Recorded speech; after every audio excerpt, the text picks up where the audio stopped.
नमस्कार, मी अमृता बने. बातमी आणि बरंच काही या विशेष कार्यक्रमात आपलं खूप स्वागत आहे. केवळ महाराष्ट्रातच नाही तर देशात, परदेशात आणि कोकणातील ज्या एका जत्रेचं आकर्षण असतं ती यात्रा म्हणजे आंगणेवाडीची जत्रा. दरवर्षी लाखो भाविकांच्या गर्दीमध्ये मोठ्या उत्साहात या देवीची जत्रा रंगत असते. अवघ्या 1.5 दिवसाच्या या यात्रेमध्ये सहभागी होण्यासाठी अनेक भाविक उत्सुक असतात. मग यामध्ये सामान्य नागरिकांपासून अनेक कलाकार आणि राजकारणी मंडळी देखील हमखास या ठिकाणी भेट देतात.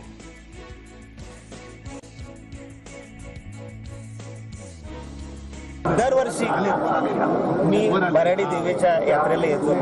आणि देवीला एवढंच विनंती आहे की आज जे काही संकल्प झालेलं आहे बालक, या सगळ्यांच्या धकाधकीच्या विरोधात या सगळ्यांना आशीर्वाद दे आणि सगळ्यांना सुखी ठेव. ज्या आतल्या लाईफ मध्ये काय एन्जॉय करा आणि फक्त या देवीचं दर्शन घ्या. तुमच्या आयुष्यामध्ये केलंच कोणाला काहीच प्रॉब्लेम होणार नाही. मी पण तुम्हाला सगळ्यांना सल्यूट करतो आणि या सगळ्या कार्यक्रमाच्या माध्यमातून तुम्हाला सगळ्यांना शुभेच्छा. धन्यवाद. यावेळी जत्रेदरम्यान शिक्षण मंत्री विनोद तावडे, आमदार आशिष शेलार यांनी देखील देवीचं दर्शन घेतलेलं आहे. गर्दीचा उच्चांक पाहता स्थानिक मंडळी भाविकांची देखील काळजी घेत असतात. कायदा आणि सुव्यवस्था राखण्यासाठी जत्रेच्या ठिकाणी पोलीस यंत्रणा देखील मोठ्या प्रमाणात सज्ज करण्यात आलेली आहे.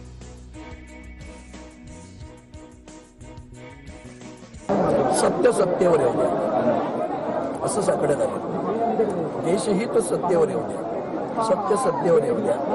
खरंच सेवाभाव असणाऱ्यांना सत्तेवर येऊ द्या ही माझी प्रार्थना आहे. मला वाटतं मी आता भाषणात सत्य शब्दामध्ये स्पर्श सुद्धा केला. किंबहुना इथं येतो तेव्हा सगळ्यांचं सर्वे सुखीना संतो असं म्हणतो, तसं आम्ही सगळ्यांचं सुख पाहतो. त्यांनी आम्हाला खरं त्यांनी आम्हाला म्हणूया आपण एक सामर्थ्य दिलं, सेवा करण्याची संधी दिली. वंदनीय शिवसेना प्रमुखांमुळे आम्हाला मिळाली. पण ती संधी तिचं सोनं करता आलं पाहिजे, ते आपण केलं पाहिजे. अजूनही मला कोकणापुरतं विचारलं तर मी एकच आहे म्हणून मी आता स्वागत. आई भराडी देवीच्या चरणी नतमस्तक होताना खऱ्या अर्थानं आम्ही स्वतःचे आणि स्वार्थाचे विचार बाजूला ठेवून नतमस्तक होत असतो. पण यावेळेला नक्की आई भराडी देवीच्या चरणी नतमस्तक होताना 2 मागण्या आई तुझ्या चरणी मी करतोय. एक तर पुलवामामध्ये ज्या आमच्या CRPF जवानांचा बळी शहीद जे आमचे जवान झाले त्यांचा बदला आमच्या सेनेला घ्यायचा आहे. आमच्या तिन्ही दलाचे सैनिक त्यासाठी आपलं काम करतायत. त्यांच्यामध्ये ती वीरता पराक्रम आहे. तू तुझा भरभरून आशीर्वाद दे की या पाक मधल्या असलेल्या अतिरेकी संघटनांचा पूर्ण बिमोड हे आमचे सैनिक करू शकतील. त्यासाठी तू त्यांना आशीर्वाद दे. दरवर्षीप्रमाणे भराडी देवी मातेच्या चरणी आलो आहे. माझे सहकारी आशिष शेलार आहेत, नरेंद्र पवार आहेत, सगळे इथले स्थानिक आमचे सिंधुदुर्गचे नेते आहेत. आणि भराडी देवीच्या चरणी एकच मागणं यावर्षी नक्की आहे की चांगलं काम करणाऱ्या माणसांचा उत्साह वाढेल अशाच प्रकारचा आशीर्वाद या देशाच्या जनतेने दिला पाहिजे. तर आपण पाहिलं की कलाकार मंडळी असोत किंवा राजकारणी मंडळी असोत, खास सुट्टी घेऊन या यात्रेसाठी सगळेजण जात असतात. तुम्ही जर या यात्रेला जाऊ शकत नसाल तर काही हरकत नाही. या जत्रेतील ड्रोनची काही दृश्य खास जय महाराष्ट्रवर आईच्या भक्तांसाठी.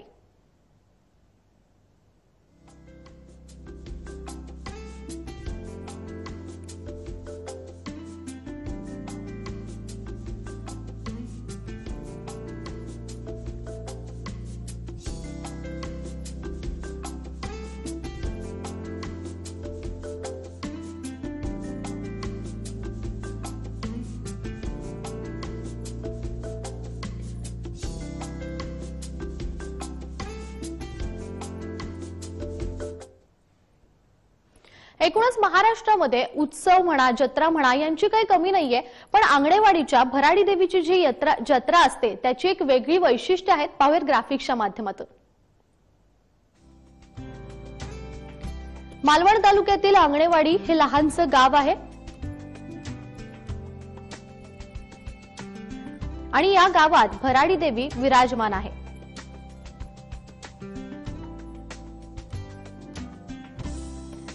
भरडावर देवी प्रकट झाली म्हणून या देवीचं नाव भराडी देवी असं ठेवण्यात आलेलं आहे. ग्रामस्थांसोबत सामान्य नागरिकांना इथे दर्शन खुलं असतं, तर सामान्य नागरिक आंगणे ग्रामस्थ हे एकत्र इथे पूजा करतात।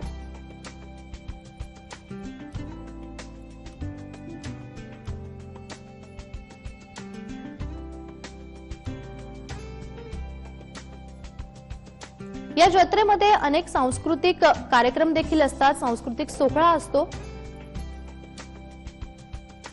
देवीच्या उत्सवासोबतच इथे दशावतारीचा जो खेळ आहे तो पाहण्यासाठी देखील मोठ्या प्रमाणात गर्दी असते।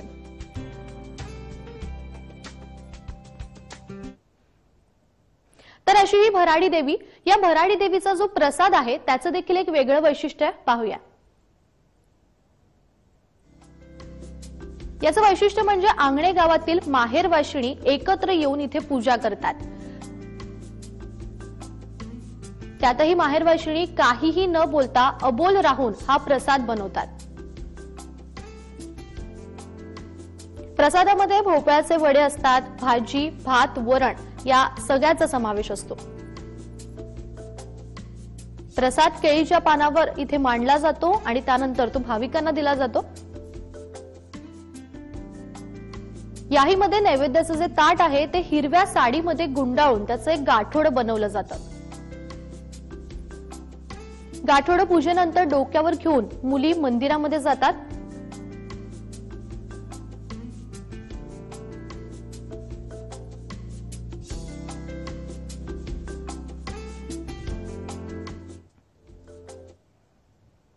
तर अशी भराडी देवीची यात्रा, याला मोठ्या प्रमाणात गर्दी असते। 1.5 दिवसांचा हा उत्सव असला तरी खास सुट्टी घेऊन चाकरमानी या यात्रेला आपली उपस्थिती लावत असतात। बातमी आणि बरंच काही मध्ये आता घेणार आहोत एक छोटासा ब्रेक, लवकरच परत येतोय।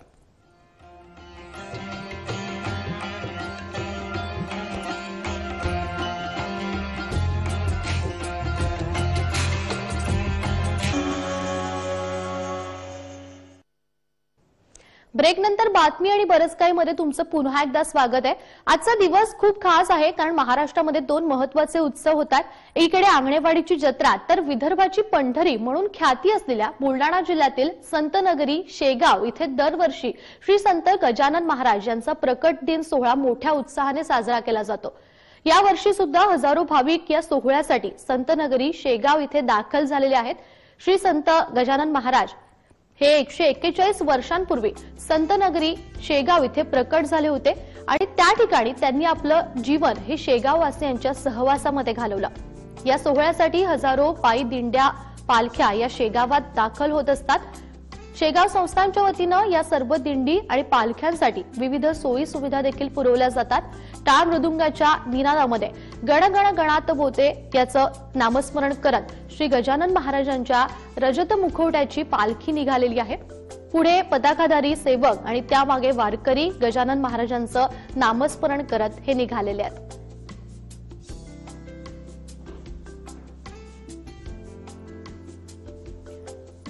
सामान्य भक्त आज श्री संत गजानन महाराजांना प्रगट होऊन 141 वर्ष झाली। माघ वद्य सप्तमी 23 फेब्रुवारी 1878 रोजी गजानन महाराज शेगाव या ठिकाणी प्रकट झाले। त्यानंतर गजानन महाराजांच्या ज्या अनेक या ठिकाणी त्यांनी लीला घडवल्या। शेगाव उत्सवामध्ये राज्यभरातील तब्बल 1,500च्या वर दिंड्या दाखल झालेल्या आहेत। भाविकांची देखील मोठी गर्दी सध्या संत नगरीमध्ये दिसून येते। श्रींच्या दर्शनासाठी भक्तांच्या रांगा सध्या लागलेल्या आहेत। दरम्यान गुलाब पुष्प गुलाल उधळून श्रींचा जो प्रकट सोहळा आहे तो भक्तिभावानं साजरा करण्यात आलेला आहे। यावेळी महारुद्र यज्ञाची पूर्णाहुती संपन्न देखील करण्यात आलेली आहे।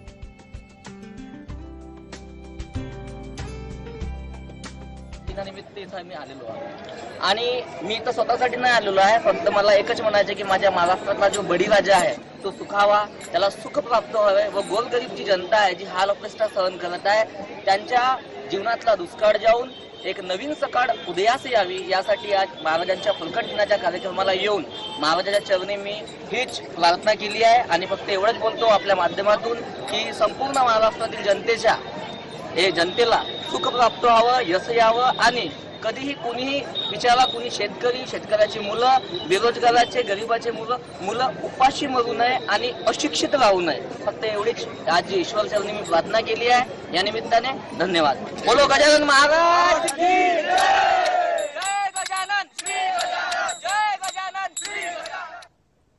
श्रींच्या मंदिर परिसरामध्ये विविध आकर्षक विद्युत रोषणाईनं संपूर्ण परिसर हा सजलेला होता. मंदिरामध्ये राज्याच्या विविध भागातून श्रींच्या मंदिरामध्ये दर्शनासाठी भक्तांची मांदियाळी जमली होती आणि संस्थांच्या वतीनं दर्शनासाठी मंदिरामध्ये एकेरी मार्ग सुनियोजित व्यवस्था करण्यात आली होती. श्रींच्या पालखीचं नगर परिक्रमा ही मार्गामध्ये विविध ठिकाणी रांगोळ्या काढून आणि श्रींची आरती पूजन करून श्रींच्या रजत मुखवट्यावर पालखीवर पुष्पवृष्टी करून ठिकठिकाणी नगरवासी भक्तांनी श्रींच्या पालखीचं स्वागत मनोभावे केलेलं आहे. श्रींची पालखी याद्वारे मनोउत्सवात आनंदामध्ये रिंगण सोहळा देखील देखणा ठरलेला आहे. दरम्यान तिथलाच आढावा घेतलेला आहे आमचे प्रतिनिधी राहुल खंदारे यांनी. गजानन महाराजांची मिनी पंढरी समजल्या जाणाऱ्या संत गजानन महाराजांच्या नगरीमध्ये आज गजानन महाराजांचा 141वा प्रकट दिन मोठ्या थाटात या ठिकाणी साजरा होताना आपल्याला पाहायला मिळत आहे. गजानन नगरी आपण पाहू शकता की कशा प्रकारे या ठिकाणी भक्ताने फुलली आहे. लाखो भाविक या ठिकाणी गेल्या 3 दिवसापासून मोठ्या प्रमाणात गर्दी करतायत. या वर्षी देखील मोठ्या प्रमाणात गजानन महाराजांचा प्रकट दिन हा अति उत्साहात या ठिकाणी साजरा होताना आपल्याला पाहायला मिळत आहे. रात्रीपासूनच भक्तांनी मोठ्या प्रमाणात या ठिकाणी गजानन महाराजांच्या चरणी नतमस्तक होण्यासाठी या ठिकाणी एकच गर्दी केली असल्याचं चित्र या ठिकाणी निर्माण झालेलं आहे. महाराष्ट्रातूनच नव्हे तर संपूर्ण देशामधून लाखो भाविक गजाननाच्या चरणी शेगाव नगरीमध्ये दाखल झाले. त्याचबरोबर टाळकरी असतील, वारकरी असतील हे देखील मोठ्या प्रमाणात या ठिकाणी दाखल झाले.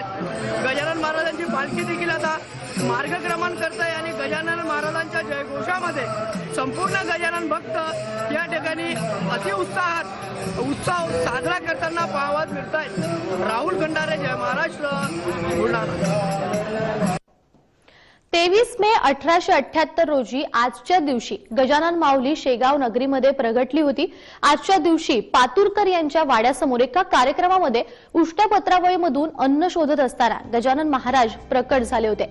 ते सर्वप्रथम बंकटलाल अगरवाल आणि दामोदर पंत यांना दिसले होते आणि तेव्हापासून शेगाव संस्थान हा उत्सव साजरा करण्यात येतो.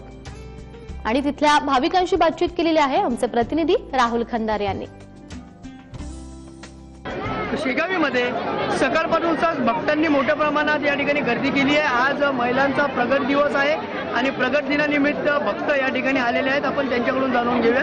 दादा, मला एक सांगा, तुम्ही कुठून आले आणि काय श्रद्धा आहे गजानन महाराज? मी इथं जय गजानन प्रथमतः मी मोर्शी तालुका आणि अमरावती जिल्हा लहान लाडकी बुजुर्ग सारंगता पुढे. मी गजानन महाराजच्या विषयी सांगायचं म्हणजे त्यांचे खूप सारे उपकार माझ्यावर आहेत आणि मी सतत 14 वर्षापासून ऋषीपंचमी व प्रकट दिनाची मी वारी करतो. खूप सुंदर असं वाटते इथं आल्यानंतर. जय गजानन माऊली. माझ्या दिवसाची सुरुवात श्री गजाननाच्या नामस्मरणाने आणि दिवसाचा शेवट सुद्धा श्री गजाननाच्या नामस्मरणाने होतो. खरं म्हणजे गजानन महाराजांचे अनंत उपकार भक्तगणांवरती आहेत. प्रत्येक वेळी कुणाला ना कुठल्या स्वरूपामध्ये महाराज दर्शन देत असतात आणि गजाननाच्या नुसत्या नामस्मरणाने असंख्य संकट दूर झालेली मी अनुभवली आहेत, पाहिलेली आहेत. आणि आज जे काही आहे जीवनामध्ये जे काही प्रगती मी केलेली आहे ती गजानन महाराजांच्या कृपाप्रसादाने केलेली आहे. अशीच कृपा दृष्टी गजानन महाराजांची सर्व भक्तगणांवर, माझ्यावर, माझ्या परिवारावर राहो एवढीच प्रभूची प्रार्थना आहे. जय गजानन. मी पुण्याहून आलेली आहे. 27 वर्षापासून मी ह्या ठिकाणी शेगावला येत आहोत की महाराजांच्या कृपेने इतकं काही चांगलं. मला नोकरी, माझा मुलगा, माझ्या मुलाचा पहिला वाढदिवस प्रगट दिनाच्या दिवशी आला. महाराजांच्या अनेक गुणातून, अनेक याच्यातून आम्हाला खूप असं त्यांनी दर्शन दिलेलं आहे आणि ती जी सेवा आहे ती निस्वार्थीपणे सेवा आहे की शांतता, जे काही समाधान आहे, आत्मिक समाधान इथं आल्यानंतर लागतं.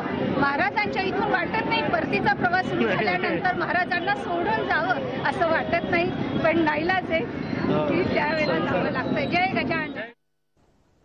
तर शेगाव संतनगरीमध्ये नेमकं येऊन कसं वाटतं ते भाविकांनी सांगितलेलं आहे. आता आपण थेट शेगावात जाणार आहोत. आमचे प्रतिनिधी आहेत राहुल खंदारे. राहुल, आपण पाहिलेलं आहे सकाळपासून विविध कार्यक्रम आहेत, इतके भाविक आलेले आहेत, 1,500 पेक्षा पालख्या दिंडी इथे शेगावात दाखल झालेल्या आहेत. तुम्ही सध्या तिथे आहात. सकाळपासून जे कार्यक्रम होते, काय नेमकं वातावरण आहे, काय तिथे जाणवत आहे? बुलढाणा जिल्ह्याच्या शेगावमध्ये संत गजानन महाराजांच्या शेगावमध्ये आज प्रगट दिन मोठ्या उत्साहात या ठिकाणी साजरा होताना पाहायला मिळतोय. गेल्या 7 दिवसापासून गजानन महाराजांचा प्रगट दिनाची तयारी या ठिकाणी जय्यत तयारी करण्यात आलेली होती. ती तयारी या ठिकाणी पूर्ण झालेली आहे आणि त्याचबरोबर महाराष्ट्रातूनच नव्हे तर संपूर्ण देशामधून लाखो भाविक या ठिकाणी आता शेगावमध्ये दाखल झाले. मिनी पंढरी म्हणून या शेगावेला या ठिकाणी संबोधल्या जाते. या ठिकाणी 13 मे 1878 गजानन महाराज शेगावमध्ये प्रकटले होते. त्यावेळी त्याला सर म्हणून बाहेर काढून परंतु जसं जसं लोकांना गजानन महाराजांचे अनुभव येत गेले तसं तसं गजानन महाराजांचे भक्त हे मोठ्या प्रमाणात या ठिकाणी वाढत गेलेले आहेत. आता शेगाव मधील एक त्या ठिकाणी गजानन महाराजांचे भक्त आणि गजानन महाराजांचे अभ्यासक आपल्यासोबत आज अधिक माहिती आपण त्यांच्याकडून देखील जाणून घेऊया. नक्की दादा, मला सांगा, गजानन महाराजांचा प्रगट दिवस आहे, नेमकं काय विशेषता आहे, काय सांगाल महाराजांना? आपण आता आधी सांगितल्याप्रमाणे 1878 म्हणजे 141 वर्षाआधी गजानन महाराज शेगावच्या देवीदार वंशज आहेत, त्यांच्या घरात पात्रवाळी टाकली होती. त्यांच्या शांती त्या कार्यक्रमामध्ये त्या पात्रवाळ्या टाकल्या, त्यांचं शिळण वेचून महाराज त्या ठिकाणी पाहत होते. मग त्यांना ते आढळले आणि बंकटलाला अगरवाल आणि कुलकर्णी असे त्या मित्रांनी त्यांना पाहिलं. परंतु हा वेडसर नसून हा कुठेतरी संत आहे, महान व्यक्ती आहे असं म्हणून त्यांनी त्यांच्या घरी त्यांना आमंत्रित केलं आणि आमंत्रित करून त्यांना ची पूजा केली, अर्चा केली, त्यांना चांगलं जेवण त्या ठिकाणी दिलं गेलं. आणि अशा पद्धतीने महाराज तेव्हा आजपर्यंत आजही गावामध्ये ठिकठिकाणी जिल्ह्यामध्ये प्रत्येक गल्लीमध्ये, प्रत्येक घरामध्ये, बिल्डिंग मध्ये किंबहुना MIDC मध्ये, प्रत्येक फॅक्टरीमध्ये जेवणाच्या त्या वड्या, झुणका भाकर असेल, पिठलं भाकर ज्याला आपण म्हणतो, अशा विविध त्या ठिकाणी गेल्या दिंड्या काढण्यात आल्या. 7-8 दिवसापासून पूर्ण संपूर्ण जिल्ह्यामधून, बाहेरच्या जिल्ह्यामधून आमच्या या खामगाव मधून शेगावमध्ये या दिंड्या येत आहेत. सर्व त्याचं भरभरून स्वागत करतायत.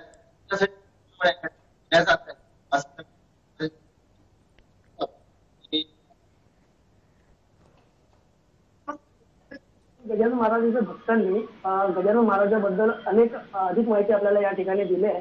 परंतु जर आपण या ठिकाणी विचार केला तर गजानन महाराज मिनी पंढरी याला समजल्या जाते आणि महाराष्ट्रातून नव्हे तर संपूर्ण देशामधून या ठिकाणी गजानन महाराजांना नतमस्तक करण्यासाठी गजानन महाराजांचे भक्त गेल्या 3 दिवसापासून मोठ्या प्रमाणात या ठिकाणी गर्दी करतायत. विशेषतः जर का आपण या ठिकाणी पाहिलं तर गजानन महाराजांचं दर्शनासाठी 24 तास हे मंदिर त्या ठिकाणी उघडं ठेवण्यात आलं होतं. कुठल्याही प्रकारची भक्तांची हेळसांड न व्हावी याची दक्षता या ठिकाणी घेण्यात आली होती आणि एवढ्या मोठ्या प्रमाणात महापूर शेगावीत दाखल होतोय त्या माध्यमातून पोलीस प्रशासनाने देखील कडेकोट बंदोबस्त या ठिकाणी लावला होता. त्या माध्यमातून पोलिसांची देखील प्रत्येक हालचालीवर या ठिकाणी नजर होती.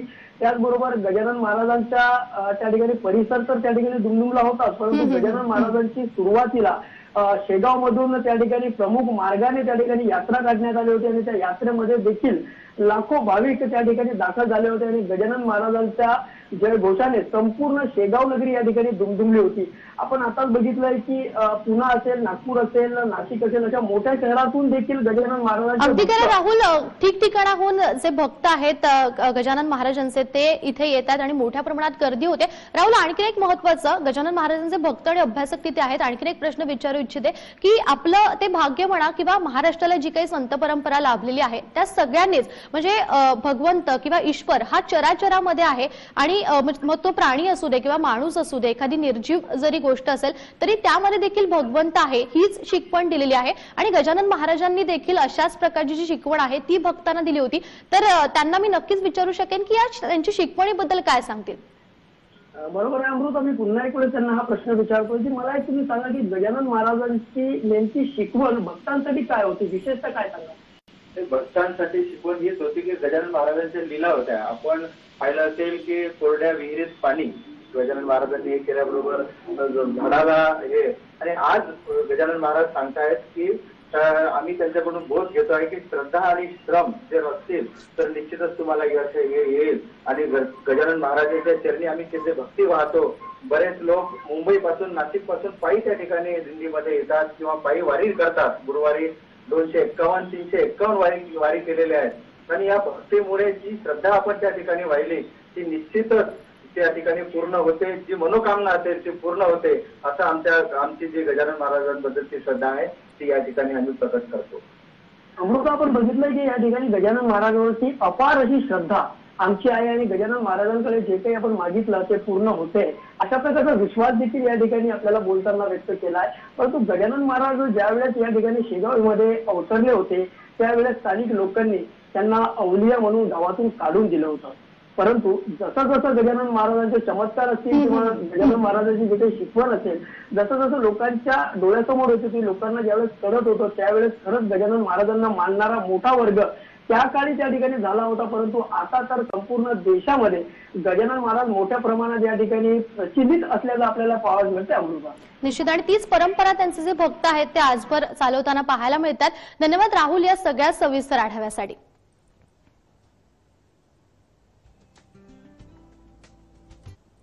एकूणच भराडी देवीची जत्रा आपण पाहिली, आंगणेवाडीची जत्रा पाहिली आणि गजानन महाराजांचा प्रकट ठिकाणं वेगवेगळी असू देत किंवा देव वेगवेगळा असला तरी त्याची जी कृपा आहे ती सगळ्यांवर एकच असते. ईश्वर हा एकच असतो, हाच त्यामागचा हेतू आहे. या दोनही उत्सवांमध्ये खरं तर धार्मिक महत्व आहे तितकंच सांस्कृतिक महत्व आहे. पण त्यामधून एक हेतू मात्र साधला जातो की सगळेजण एकत्र येतात आणि जी ईश्वराची कृपा आहे ती सगळ्यांवर एक असते. हे मात्र यामधनं नक्कीच दिसून येतं.